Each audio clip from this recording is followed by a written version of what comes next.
Le thème de ce matin, c'est un petit peu d'aborder, comme le titre l'indique, les impacts de l'IA sur le référencement naturel. Alors, ça impacte pas que le référencement naturel, mais nous, on va zoomer sur la partie référencement naturel aujourd'hui, hein.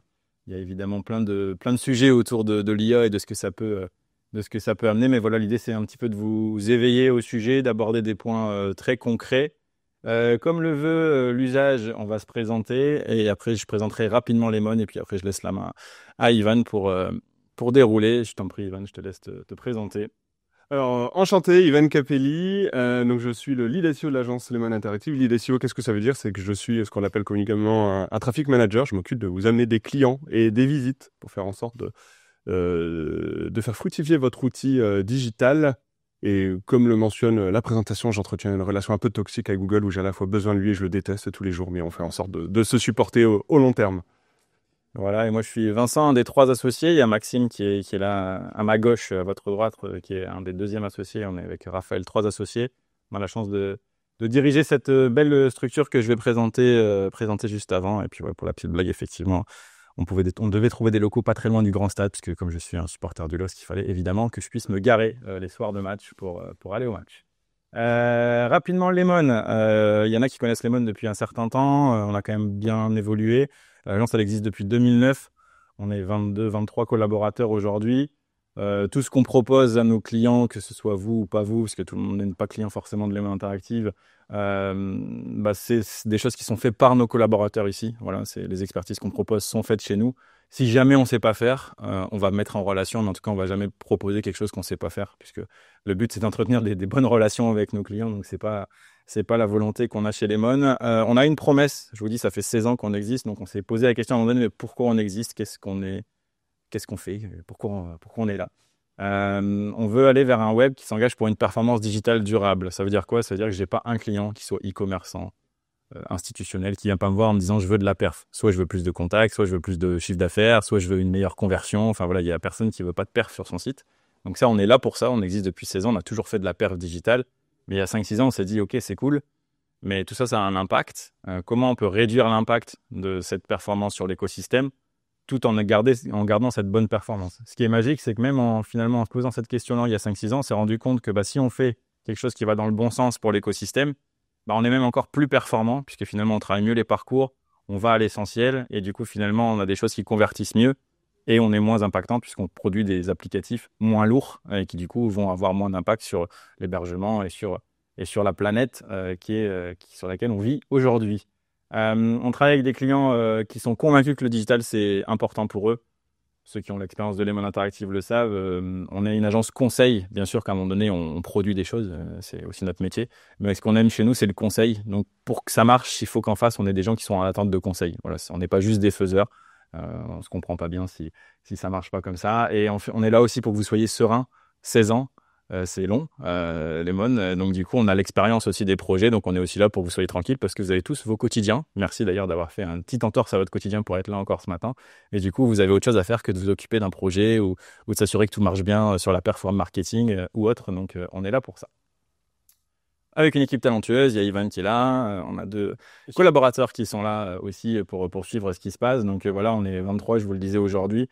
C'est vraiment important pour nous d'avoir des collabs ancré dans l'ADN Lemon Interactive. On essaie d'être vraiment très transparent chez Lemon sur les résultats de l'agence pour que tout le monde soit conscient de Lemon va bien, Lemon va peut-être moins bien en ce moment, Lemon performe moins bien, pour que chacun soit ancré là-dedans et surtout pour que tout le monde soit heureux parce qu'on est convaincu que si les collabs sont heureux chez nous, ils seront contents de bosser avec leurs clients. Et du coup, s'ils sont contents de bosser avec leurs clients, normalement, tout se passe bien.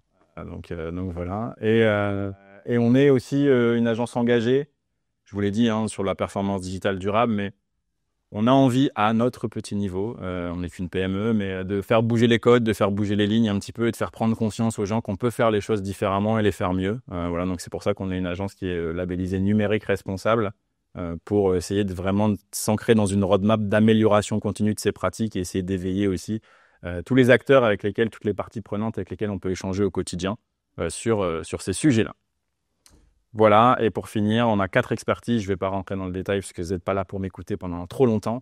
On fait plusieurs métiers. La partie web marketing dont fait partie Ivan, qui est vraiment là pour améliorer la performance en visibilité d'un site internet, d'une application, que sais-je, mais en tout cas pour donner de la visibilité à une marque et la faire avoir du lead ou du chiffre d'affaires. Le développement technique, on fait tout ce qui est plateforme e-commerce, institutionnel, applicatif métier. On peut même faire des outils qui permettent de gérer de la facturation ou ce genre de choses. On sait aussi très bien se brancher à toutes sortes d'outils externes qui peuvent permettre de vous simplifier la vie au quotidien. Le design d'expérience, design, je pense que ça parle à tout le monde. On a notre équipe design qui va s'atteler à appliquer finalement votre ton sur les maquettes, sur les écrans qu'on va produire.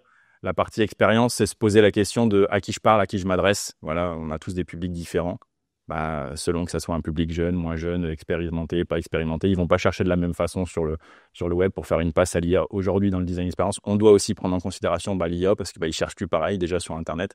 Et dans les sites, ils parcourent plus pareil les choses. Et l'accompagnement stratégique, c'est plutôt vu de haut. On va arriver plutôt sur de la PME ou de l'industrie et on va se dire, voilà, aujourd'hui, il y a du digital chez toi. À quoi il sert? Est-ce qu'il t'apporte vraiment du trafic? Est-ce qu'il t'apporte vraiment de la performance? Et on va essayer de reconnecter la stratégie d'entreprise parce que ça peut paraître bizarre, mais il y a encore beaucoup de boîtes où la stratégie d'entreprise et la stratégie digitale ne sont pas tout à fait connectées. Et souvent, le digital reste une ligne de dépense. Et on ne sait pas trop pourquoi. Donc, nous, on est là à essayer de rapprocher les deux mondes. Merci Vincent pour cette introduction. Et donc effectivement, en rentrant un petit peu dans le cœur du sujet de ce petit déjeuner, SEO IA, c'est quoi le rapport?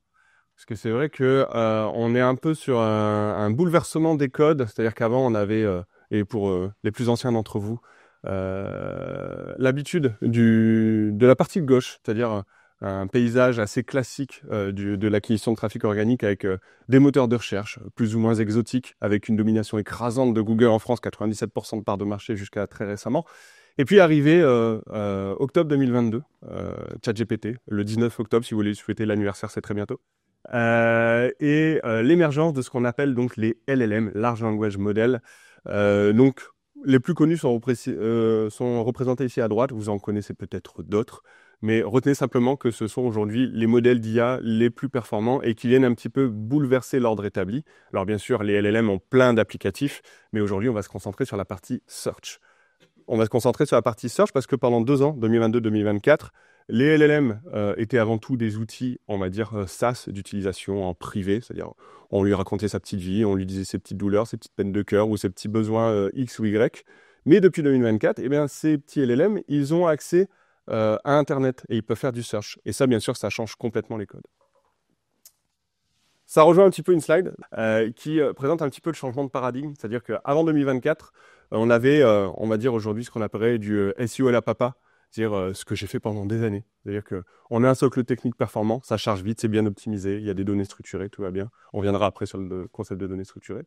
On met là-dessus du contenu, on fait plein de pages, plein de contenu génial, on présente toute votre expertise, on a toutes vos pages business en long, en large, en travers qui vous permettent de vous positionner sur tous les mots-clés imaginables de votre expertise.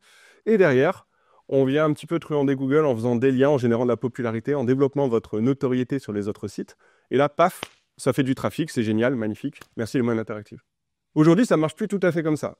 La partie technique, elle reste tout à fait viable. C'est-à-dire qu'il faut toujours un socle performant, il faut que techniquement ça se passe bien, que le site charge rapidement.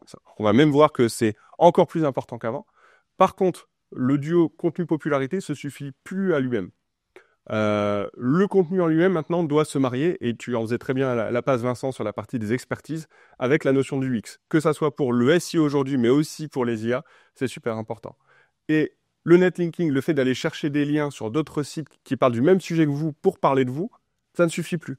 Aujourd'hui, ce qui est important, c'est la notoriété de marque. C'est-à-dire, est-ce qu'on parle de vous? Oui, ok, sur Internet, mais est-ce qu'on parle de vous aussi dans la vraie vie, dans la presse quotidienne régionale, à la radio, à la télé? Est-ce qu'il y a plus de gens tous les mois qui vont rechercher la marque, au hasard, les mots interactifs dans Google par rapport au mois précédent? Et c'est là où aujourd'hui se situe un petit peu l'or digital de l'acquisition organique. On va prendre un exemple totalement fictif. Donc voici Vincent. Et Vincent, il adore le digital et il aime aussi le business. Ça tombe bien. Et il a créé une boutique en ligne de vente d'articles de sport, peut-être avec des produits du LOSC. Ça fait près de 10 ans qu'il collabore avec un prestataire en référencement naturel. Il le conseille, il agit sur ses piliers SEO historiques et ça permet à Vincent de générer du chiffre, parce que Vincent aime bien l'argent. Et Vincent est très content. Le ROI de ses efforts SEO est excellent. Sa boutique prospère, tout se passe bien. Et là, c'est le drame. Les choses se gâtent depuis quelques mois. les KPI métiers, donc les métriques principales que vous allez suivre, se dégradent. Pourtant, le prestataire n'est pas devenu d'un seul coup un gros nul. Et Vincent n'a pas révolutionné la roue sur son site internet, n'a pas tout changé. Rien n'a changé en termes de cap stratégique, mais il constate deux choses importantes. Moins de trafic qui vient de Google et une baisse du trafic informationnel. C'est-à-dire que Vincent, il a été conseillé par un bon SEO à la papa. Il avait plein de guides, d'articles de conseils sur son blog qui lui permettaient de générer du trafic informationnel, ce qui générait de la notoriété parce qu'il se faisait connaître sur son expertise sur des gens qui étaient en haut du tunnel de conversion. Et à la fin, ces gens qui étaient sensibilisés à l'existence de sa boutique, eh ben, ils devenaient des clients parce qu'ils faisaient des recherches un petit peu plus business. Et là, aujourd'hui, ça se tarit. Pourquoi? Parce que le SEO, il a changé, comme dirait un grand joueur de foot. Donc, qu'est-ce qui lui arrive à Vincent? Il est victime d'un changement d'usage complet. Il fait face simplement à l'explosion de l'IA. C'est-à-dire qu'il y a deux réalités qui se produisent. C'est qu'il a moins de visibilité pour ses top positions SEO et il a moins de visites sur une requête combinée à de l'IA. Je vais expliquer rapidement ces deux points-là. Le point de gauche, il est super important, on y reviendra après, c'est l'apparition dans Google, premier mot barbare, vous m'en excusez, de ce qu'on appelle les AI Overviews. Et vous allez voir que très bientôt, vous n'allez pas forcément les aimer, mais vous serez obligé de faire avec en France. Pourquoi je dis en France? Parce qu'aujourd'hui, on est le seul pays majeur européen qui ne bénéficie pas encore de cet affichage que vous voyez là à gauche de Google. On y reviendra très prochainement. Et la partie droite, c'est le fait qu'aujourd'hui, sur toutes les recherches qui ont tendance à être formulées par l'IA, on a de moins en moins tendance à générer de la visite. C'est ce qu'on appelle des recherches zéro clic. Pensez par exemple aujourd'hui, si vous avez recherché la recette d'un bœuf bourguignon et que vous êtes dit flemme de faire tous les sites de cuisine avec 50 000 pop-up, des pubs dans tous les sens, et vous avez demandé à ChatGPT, est-ce que vous êtes allé voir Marmiton, Cuisine AZ ou n'importe quel site de recette? Bien sûr que non. Donc c'est ce qu'on appelle aujourd'hui une requête zéro clic. Tout se passe dans l'IA. Les sites internet qui vous ont fourni la data ne voient jamais la couleur de votre trafic. Ce qui occure une première réalité, c'est que si vous avez déjà eu affaire à moi en rendez-vous, et je m'en excuse, vous avez certainement entendu dire que les CTR, sur une première position, c'était de l'ordre de 25 à 30%. Donc CTR taux de clic, c'est-à-dire sur 100 recherches, combien de personnes vont réellement visiter votre site internet si vous êtes premier, deuxième, troisième, et ainsi de suite. Donc jusqu'à l'année dernière, on avait des taux de clic, des CTR qui se maintenaient. C'est-à-dire qu'une première position, c'était entre 25 et 30%, une deuxième position, c'était autour de 18-20%, et ainsi de suite. Et bien, ce qu'on constate depuis que les LLM, donc les IA, sont plugués à Internet, c'est que ces CTR se cassent la figure méchamment. Ça veut dire que même si vous êtes premier et que votre position n'a pas bougé, que vous êtes toujours le maître incontesté d'un mot-clé très juteux pour votre business, eh bien malgré ça, vous allez voir que vos clics vont baisser et que en fait, votre trafic sur ce mot-clé-là, qui peut être très porteur, très convertisseur, va baisser. Pourquoi? Parce que les usages changent et que sur un mot-clé sur lequel vous êtes toujours premier, en fait, vous allez générer simplement moins de trafic parce qu'il y a moins de personnes qui va s'y intéresser. Parce que dans ce trafic business, il y aura forcément de l'information à la question. Et ce trafic, où est-ce qu'il va? Il va dans ChatGPT, il va dans Perplexity, et il va dans des recherches zéro clic. Donc, on en parlait. Ces clics donc, basculent dans les LLM. Et en plus, demain, ils vont basculer là-dedans dans les AI Overviews. Donc, les AI Overviews, j'explique rapidement. Vous connaissez tous le SEO. On dit souvent le SEO, première page de Google, 10 liens bleus. Et c'est l'enchère. Celui qui est le mieux placé aura le plus de clics. Le deuxième aura un peu moins de clics. Le troisième aura un peu moins de clics, ainsi de suite. Ça va changer. C'est-à-dire, aujourd'hui, on est clairement sur la tête sur le bio et la guillotine va bientôt tomber, mais on ne sait pas encore quand. C'est-à-dire qu'aux États-Unis, en Belgique, en Italie, en Espagne, en Angleterre, on a un affichage qui a changé au niveau de Google. C'est-à-dire que les 3 liens bleus du haut sont désormais mixés, mélangés dans une sorte de prompt qui génère une réponse IA. C'est-à-dire qu'en fait, les 3 premiers liens bleus sont mis en avant un petit peu sur la colonne de droite vite fait, mais c'est Google qui répond à votre place en utilisant votre contenu. Et après, le 4, le 5, le 6 jusqu'au 10 sont affichés encore en dessous des 3 liens bleus et de la réponse IA. Ce que ça veut dire, c'est qu'aujourd'hui, en dessous de top 3, vous pouvez oublier générer tout trafic en SEO, à part quelques miettes. Donc, le Graal historique du SEO, qui est le top 3, va devenir encore plus capital. Et sur les requêtes qui vont être moulinées avec AI Overview de Google, donc le nouveau mode d'affichage, naturellement, étant donné qu'il va un petit peu spoiler la réponse à vos utilisateurs, les clics vont baisser. C'est ce qu'on présente ici avec cet affichage-là. La première position est décalée, remplacée par une réponse IA à votre question sourcée. Donc, naturellement, aujourd'hui, il faut s'attendre à ce que ce soit de plus en plus challengeant de générer du trafic à partir de Google. Alors, la bonne nouvelle, c'est que si vous êtes positionné sur des mots-clés qui vous génèrent beaucoup de business, vous allez être plutôt épargné. Ce que vous voyez à gauche, ce sont les typologies de mots-clés qui sont affectées. Donc, la grosse barre bleue là, c'est toutes les requêtes informationnelles. Donc, ma fameuse recette du bœuf bourguignon, ou j'ai un bouton sur le coin de l'œil, qu'est-ce que c'est? Ça, c'est des requêtes informationnelles. Donc, si aujourd'hui votre business model était sur un modèle de site d'édition, je reprends mon exemple des sites de recettes de cuisine, là, ça sent un peu le sapin, je ne vais pas vous mentir. Vous allez avoir des difficultés à subsister si jamais votre seul levier d'acquisition, c'est le trafic informationnel. Parce que les IA vont venir capitaliser sur votre contenu et que vous allez commencer à avoir des baisses de trafic inévitables, ce qui fait que vos revenus publicitaires vont baisser. Et là, c'est compliqué. Alors, il y a des stratégies, mais ça, on pourra en parler dans un autre chapitre. Par contre, comme vous voyez, le petit rectangle bleu tout en bas, c'est les requêtes qu'on appelle transactionnelles, celles où le client a la carte bleue à la main et est prêt à vous donner son code pour acheter un de vos produits. Et on voit que ces requêtes-là sont beaucoup moins impactées par l'affichage d'AI Overviews et de l'IA globalement. Donc, normalement, vous devriez préserver votre CA à date. On a des cas de clients sur lesquels on voit le trafic qui a tendance à baisser, parfois dans des largeurs un petit peu importantes, mais où au final, on reste sur des courbes de croissance en termes de chiffre d'affaires et de conversion qui sont tout à fait satisfaisants. Pourquoi? Parce que le trafic informationnel bascule sur des usages IA, mais le chiffre d'affaires, c'est-à-dire le concret, les clients qui ont la carte bleue à la main, continuent à venir par les canaux habituels. Mais alors attention, quand je vous dis pour l'instant on est tranquille, ça peut bouger. Pourquoi? Parce que naturellement, OpenAI n'est pas un bon samaritain qui va juste avoir envie de donner l'information pour l'information. À un moment, ça va monétiser son audience. Donc, on va avoir encore un acronyme nouveau à retenir, j'en suis désolé. Le GEA, Generative Engine Ads, qui va arriver. Ce qui va impliquer des nouvelles logiques. Par exemple, la création de flux produits. Si jamais vous avez déjà fait des campagnes ads, vous avez certainement dû envoyer vos produits ou vos pages business dans des campagnes Google Ads. Et bien demain, vous devrez aussi les envoyer dans ChatGPT. Et même demain, voire après-demain, parce que c'est encore en phase de test aux États-Unis, les clients qui utilisent ChatGPT pourront directement passer sur commande sur votre site avec ChatGPT, avec le protocole ACP, donc ça s'appelle l'Instant Checkout. Concrètement, comment ça va se passer? Le client va dire conseille-moi un canapé d'angle noir au meilleur prix. ChatGPT va sélectionner 3 produits sur 3 sites, va les proposer avec un petit bouton en dessous marqué Acheter maintenant. Le client va cliquer sur Acheter maintenant.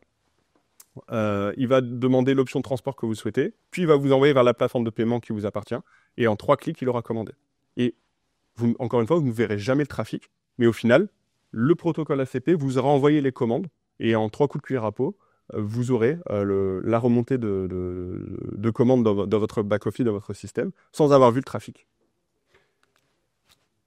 Donc c'est exactement ce qui est détaillé là. Donc naturellement, vous aurez accès à la présentation ensuite, et vous pouvez dès maintenant envoyer ça à vos développeurs avec ferveur pour leur demander de l'implanter, même si ce n'est pas encore disponible en France.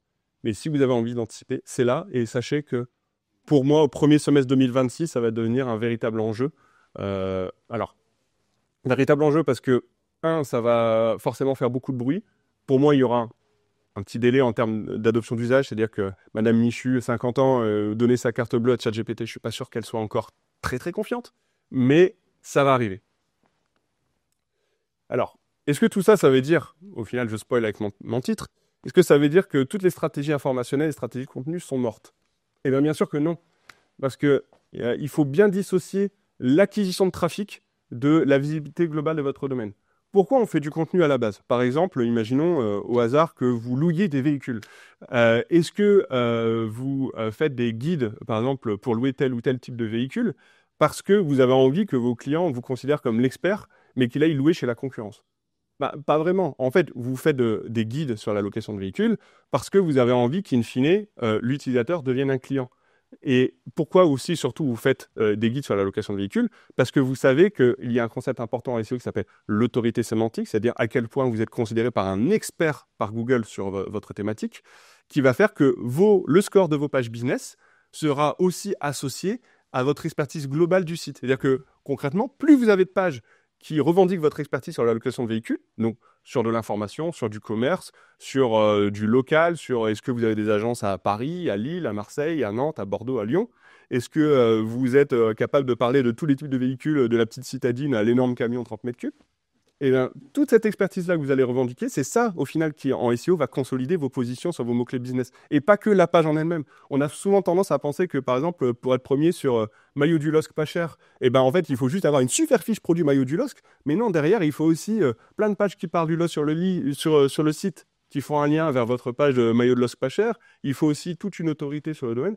Donc, in fine, arrêter le contenu juste parce qu'on se dit que ça va plus générer de trafic, ça serait une hérésie. Et ça serait surtout se mettre la tête, encore une fois, sur le bio, sur les requêtes qui portent encore de l'activité, donc les requêtes business. Donc, est-ce que tout ça est grave, docteur? Alors, premier point de vigilance, attention à la précipitation. C'est-à-dire que ce que vous voyez là, alors, je pense que vous connaissez peut-être que un ou deux moteurs de recherche sur la colonne tout à gauche, ce sont les évolutions, le trend d'évolution de trafic pour les moteurs de recherche traditionnels, tels qu'estimés cet été par SimilarWeb. Si vous regardez la première ligne, on est sur un trafic sur Google qui reste relativement stable. C'est-à-dire que oui, il y a un monopole qui est challengé pour Google en termes de trafic, mais est-ce que c'est Google qui en paye le plus le prix dans le paysage des moteurs de recherche? Non. Aujourd'hui, c'est Bing, c'est Baidu, donc les moteurs de recherche dominants en Chine, c'est Yahoo, mais c'est dans une moindre mesure DuckDuckGo. Mais Google, lui, aujourd'hui, résiste plutôt bien à la secousse. Et il faut surtout retenir quelque chose, c'est que les gens n'utilisent pas soit ChatGPT, soit Google, ils vont avoir des usages hybrides. C'est-à-dire qu'ils vont prendre l'information, ils vont faire la requête informationnelle en ChatGPT pour se documenter, pour avoir une expérience personnalisée.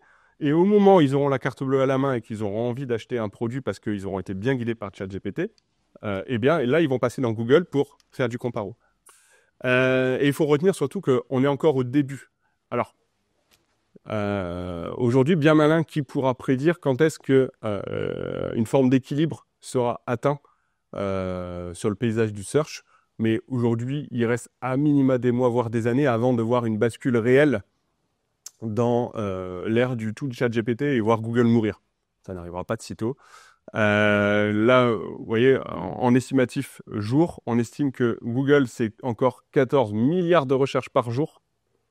Donc ça, je ne sais plus quel mois, ça devait être juin ou juillet, je crois. Quand ChatGPT, c'était encore 66,5 millions de recherches. Donc oui, bien sûr que ChatGPT grossit très vite, et il arrive déjà dans le top 5 des moteurs de recherche LLM plus SEO traditionnels, tous usages confondus. Mais par rapport à Google, ça reste encore une poussière dans l'océan. Mais une poussière qui grossit très très vite.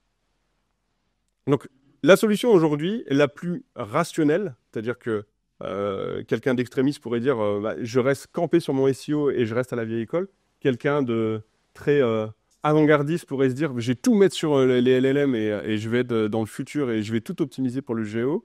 Nous, notre recommandation, comme d'habitude, une recommandation en bon père de famille, une solution raisonnée et raisonnable, c'est une stratégie hybride et proportionnée. Qu'est-ce que ça veut dire? C'est que aujourd'hui, bien sûr que le SEO reste super important et qu'on ne peut pas l'ignorer complètement. Ça restera, quoi qu'il arrive, aujourd'hui, l'une de vos entrées de trafic les plus importantes.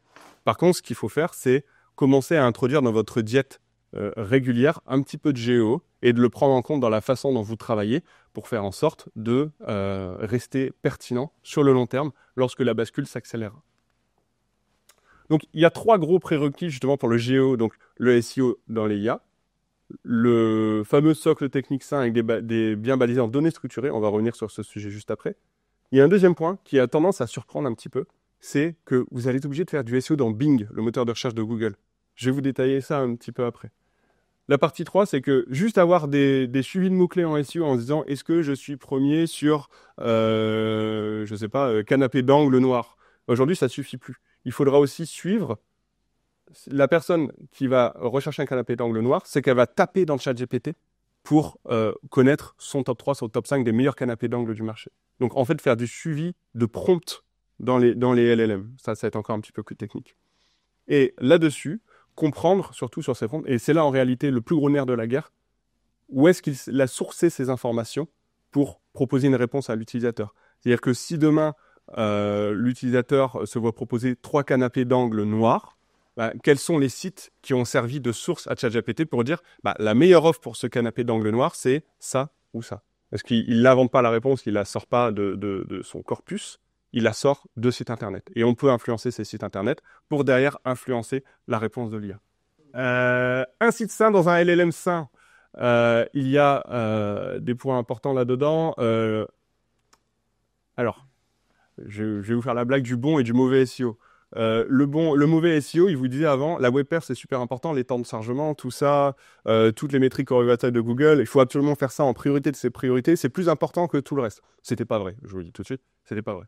Le bon SEO, il va dire, bah oui, les temps de chargement c'est important, mais plutôt pour l'expérience utilisateur. En réalité, dans le SEO d'avant, on estimait que le niveau d'impact de l'optimisation des temps de chargement, c'était de l'ordre de 1%. Donc c'était à faire, c'était important pour l'expérience utilisateur, mais ce n'était pas capital. Pour un LLM, à l'inverse, ça devient l'un des coefficients les plus importants. Pourquoi? Très simplement, un LLM a besoin de temps de chargement nickel pour imaginer le processus.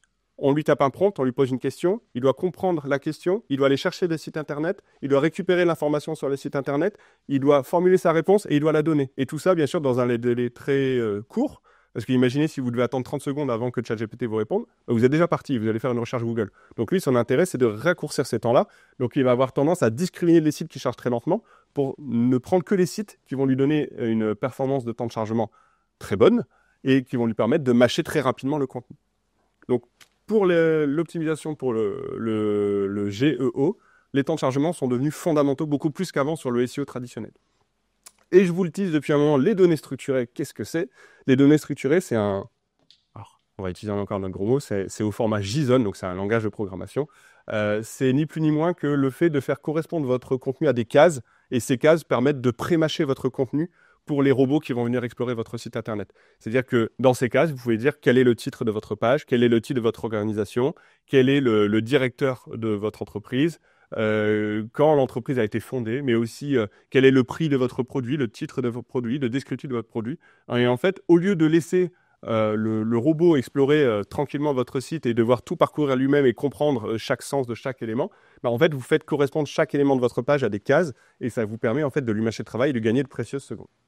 Donc ces deux éléments-là, capitaux dans une logique de LLM. Et Bing, nous y voilà Alexis. Bing vraiment, avant, très rares étaient les SEO qui allaient s'embêter à faire de l'optimisation sur Bing. Sauf que, je ne sais pas si vous le savez, mais OpenAI a été créé avec un financement à hauteur de mémoire de 10 milliards de Microsoft. Donc naturellement, dans quel index ChatGPT, pour ne citer que lui, va aller taper pour donner des résultats à ses utilisateurs, bah, il va aller taper dans Bing. Parce que Bing, il dit, j'ai mis 10 milliards, tu es bien gentil, tu vas utiliser mes outils. Et c'est bien logique. Donc, ce que ça veut dire, c'est que pour la première fois en 20 ans de carrière, je vais devoir faire du SEO dans Bing. Et donc, ça change complètement la façon de faire parce que Bing est beaucoup plus stupide que Google, déjà, je vous l'annonce. Mais c'est surtout qu'on va être obligé de dépoussiérer des outils qu'on n'utilise pas d'habitude. Donc, Bing Webmaster Tool, qui est l'équivalent de la Search Console de Google, qui est un peu le monitoring de tout ce qui se passe dans Bing. Utiliser un outil chez Bing qui s'appelle Index Now et qui est super intéressant. C'est-à-dire par rapport à Google, Index Now de Google permet de juste envoyer une information à Bing en disant « Hello, j'ai publié un nouveau contenu » ou une nouvelle page produit ou 1000 nouvelles pages produits parce que j'ai ma nouvelle collection qui sort. Peux-tu les mettre dans ton index maintenant, s'il te plaît? Et en moins de 24 heures, ces pages sont indexées. Et si elles sont indexées dans Bing, elles sont prises en compte par les IA et vous n'avez pas à attendre des semaines comme avant avec Google. Donc ça, super important à prendre en termes d'usage. Et puis, il va y avoir d'autres enjeux, par exemple. Imaginons que vous soyez un acteur local, au hasard une agence web sur l'île. Est-ce que ça ne serait pas intéressant d'apparaître dans Bing Maps pour influencer les requêtes de SEO local? Donc tout ça, c'est une nouvelle diète, une nouvelle façon de travailler qui va devenir très importante et sur lesquelles, en fait, les premiers arrivés seront les premiers servis. Je vous demande de vous accrocher sur cette slide-là. Ça, aujourd'hui, c'est un outil qu'on utilise. Concrètement, ce qu'il faut voir, c'est que on lui tape au hasard un prompt qui est « Quel installateur de solutions photovoltaïques pour les pompes peux-tu me recommander sur l'île ?» Prompt très simple que n'importe quel professionnel de base peut taper dans Google. Ce sur quoi je veux attirer votre attention, c'est la colonne ici. C'est-à-dire qu'on a fait un prompt, on lui a donné une question. Et quel est le comportement de base de ChatGPT? Eh bien, c'est le comportement de base d'un utilisateur lambda. C'est-à-dire que si demain vous allez voir un collègue, vous lui posez une question sur laquelle il n'a pas la compétence, bah, qu'est-ce qu'il va faire? Il va faire une recherche dans Google. Et bah, ChatGPT, c'est pareil. C'est ce qu'on appelle le query fan-out. Qu'est-ce que ça veut dire? Vous lui donnez un prompt, il transforme ça en mots-clés, il va poser ses mots-clés dans Google, et après il va faire genre qu'il avait la réponse depuis le début, et il va vous répondre. Donc c'est ni plus ni moins que votre collègue qui n'avait pas la réponse à votre question. Eh bien, cet outil-là, aujourd'hui, nous permet de voir quelles sont les recherches qu'il a fait. Et cette recherche, elle ressemble quand même sacrément à un mot-clé. Et donc, c'est ça qui va être aussi un gros enjeu à l'avenir et sur lequel nous, on est en train de développer des solutions. C'est que vous allez devoir, pour moi, suivre les prompts que vos personas sont les plus susceptibles de taper. Et vous allez devoir comprendre, du coup, quels sont les mots-clés que que va envoyer ChatGPT à Bing pour répondre.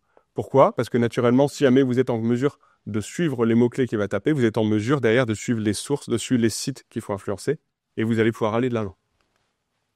Donc, comment on fait ça? Eh bien, il faut réussir à cumuler, et on revient sur la fameuse notion de le contenu, ça suffit plus, on rentre dans l'ère du SXO, donc l'UX plus le SEO. Vous devez cumuler les personas et les mots-clés. C'est-à-dire qu'avant, on allait suivre, par exemple, ici, agence immobilière Lille-Vauban.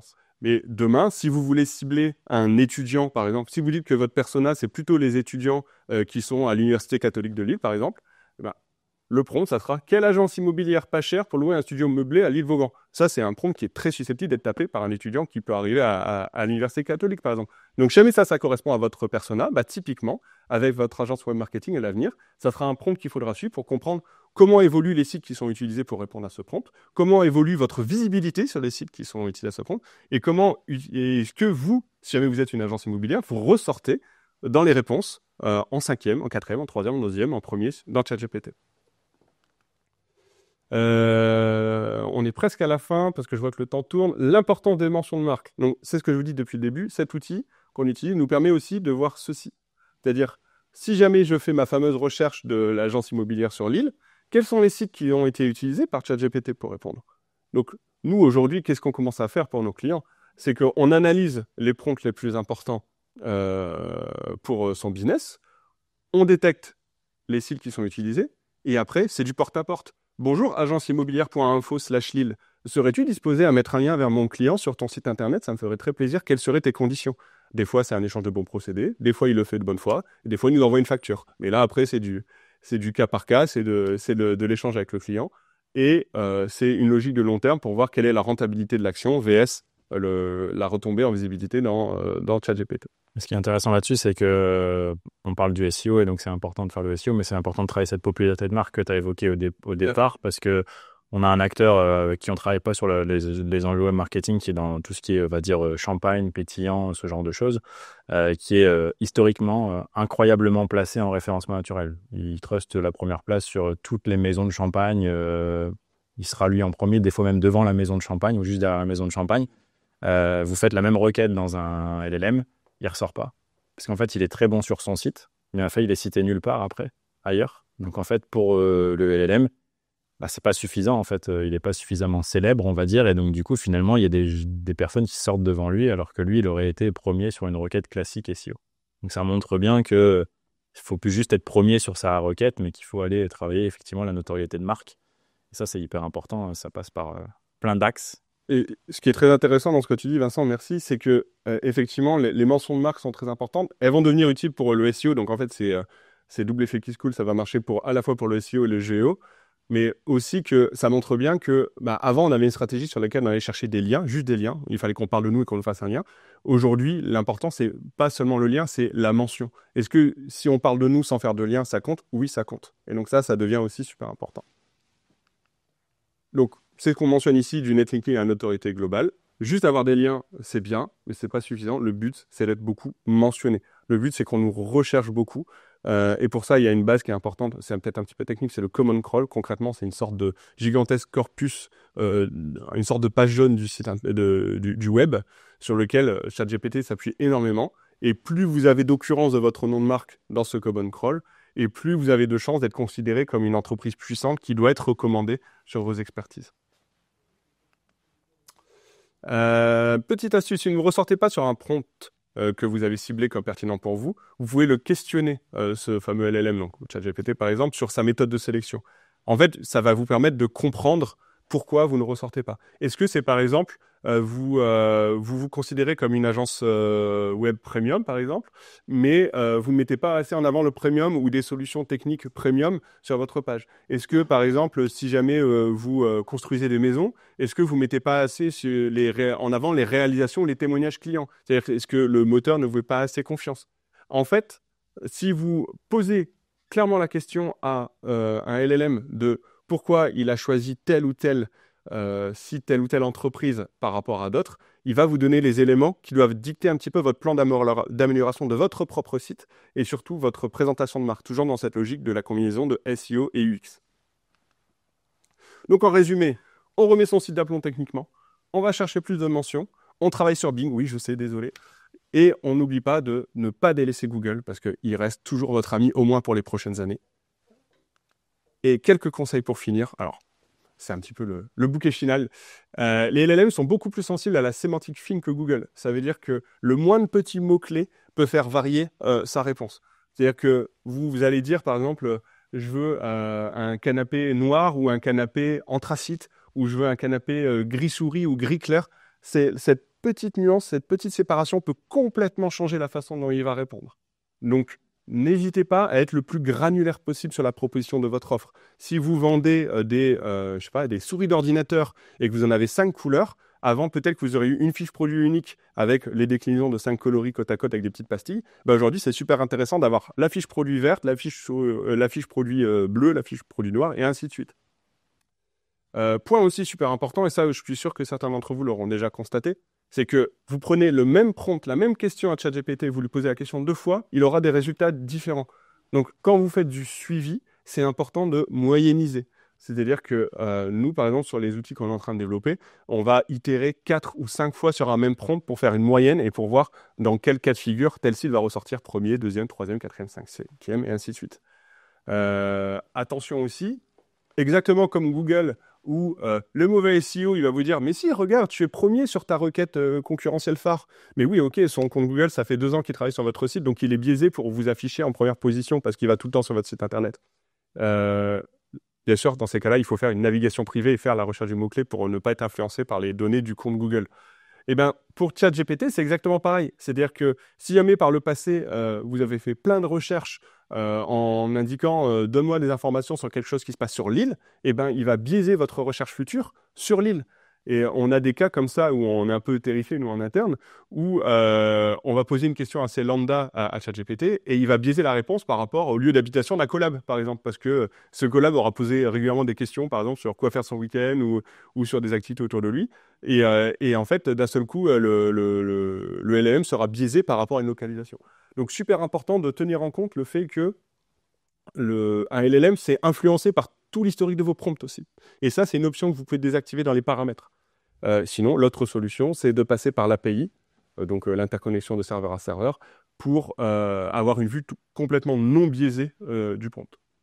Et le dernier point, si vous utilisez des outils d'analyse de trafic, genre du Analytics, du Matomo et ainsi de suite, vous sachez que le trafic ChatGPT est hyper simple à suivre, étant donné que tout lien sortant de ChatGPT vers un autre site porte ce qu'on appelle un UTM, donc un marqueur. C'est-à-dire que si on prend lemoninteractive.fr et qu'on est mentionné dans ChatGPT, la personne qui arrivera sur Lemon Interactive arrivera avec l'URL lemoninteractive.fr, d'où point d'interrogation UTM égale ChatGPT.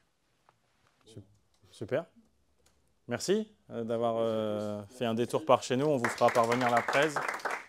N'hésitez pas à vous resservir en jus, en café, en viennoiserie. C'est là pour ça. Et à échanger si vous souhaitez avec Ivan ou quelqu'un d'autre. Merci.